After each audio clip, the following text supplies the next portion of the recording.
Today we're looking at a truly dark page in infectious disease study, the Tuskegee syphilis experiment. It is 1932 and enrolment has begun on a new study. The participants are all African American males from impoverished backgrounds. They have been convinced to become participants by the promise of free lunches, transportation and medical care during 1928. It took place over 6 counties in Alabama, USA, and highlighted hotspots of syphilis infections in Macon County in the town of Tuskegee. The new study would be considered by the Public Health Service as a classic study in nature rather than an experiment. Although either way you looked at it, the participants would be observed and actively not treated for the disease. The key for the experiment to work was that the subjects would not know that they are infected and thus not seek treatment, as this would affect the results. The justification for this again was in the racist theory of that the African Americans wouldn't seek medical help anyway, so misdiagnosing wouldn't make any difference to the participants. Dr. Clark sent a Raymond H. Vondeler to Tuskegee to act as the on-site director. The plan was to find syphilitic males between the ages of 25 and 60, and was to initially last for around 6 months. Initially though, Vondeler found it hard going trying to find test subjects, but Vondeler discovered that if free medical care was offered, then the subjects would be more than willing for participation. As part of Vondeler's plan to win the trust of the local community, he employed Tuskegee Institute nurse Eunice Rivers. She would become a vital point of contact for the US Public Health Service and the local population. Unaware that it was an experiment, many of the participants thought it was a mass treatment program linked to the earlier Rosenwald study of 1928. This misunderstanding was not corrected, helping Dr. Vondeler gain the trust of many subjects.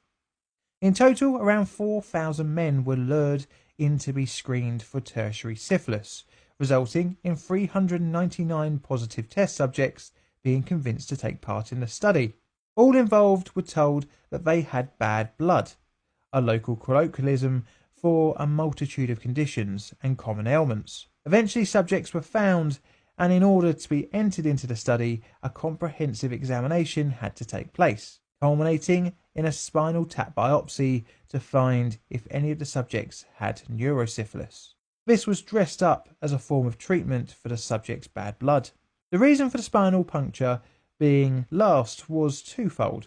One was to have the subject leaving feeling like they had received a treatment, and two is that neurosyphilis can be one of the final stages of the illness. Once infected persons were found, the intention was to not tell them of their condition and instead only offer placebo or other useless treatments for the symptoms caused by the syphilis. This allowed the doctors to concede that the participants were ill, all without actually making them aware of their real diagnosis. The participants were given a small dose of mercury as a way to make them feel like they had received some kind of treatment.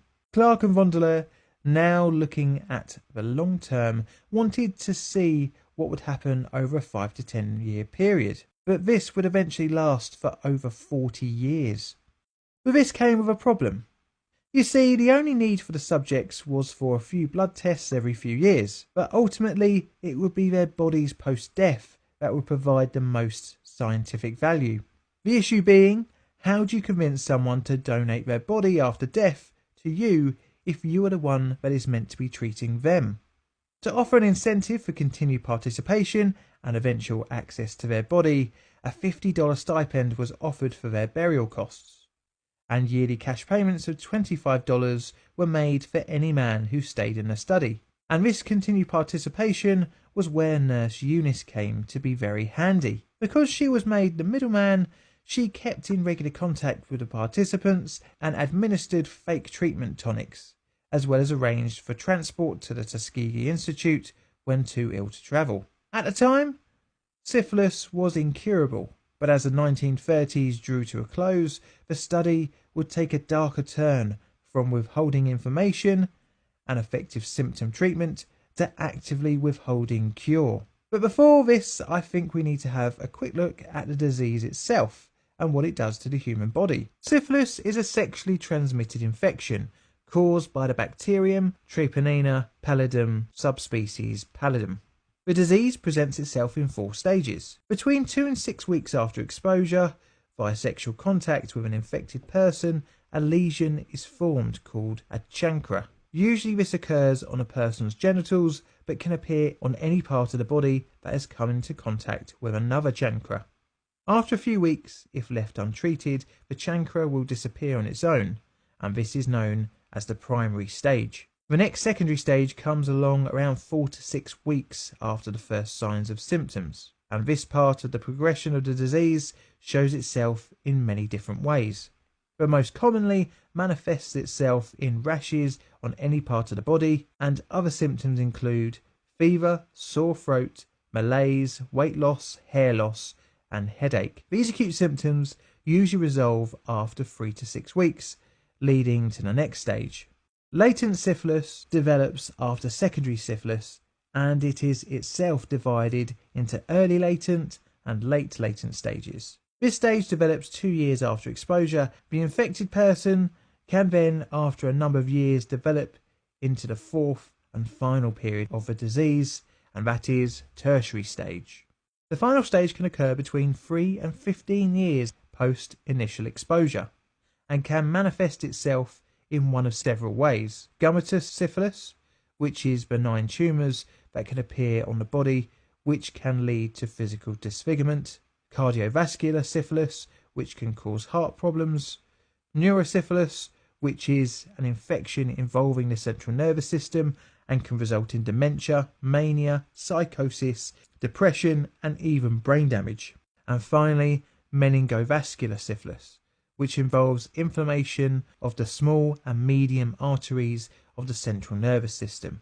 Now, many of these test subjects for the Tuskegee study by 1941 were well within the age range for military service, and with the introduction of the draft in 1940, the study was at risk of losing some of its participants. As such, the United States Public Health Service convinced Macron County of the scientific importance of the experiment, and thus declined conscription of men who were enrolled in the study. In total, some 256 of the men had their draft blocked by the Tuskegee study, not before some of them being diagnosed by the army and told to get treatment, which again was duly blocked locally by the study. Post-war, the US government now wanted to stamp out the disease with the large availability of penicillin, which was a standard treatment from 1947.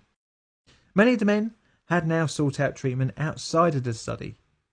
However, an estimated 7% of the men received what would be considered an adequate dose.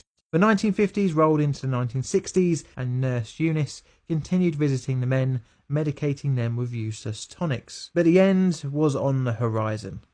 But not from the powers that be, but instead by whistleblower Peter Buxton, an epidemiologist and public health employee. He was hired in 1965 to interview STD sufferers, and as part of his duties he discovered the Tuskegee study.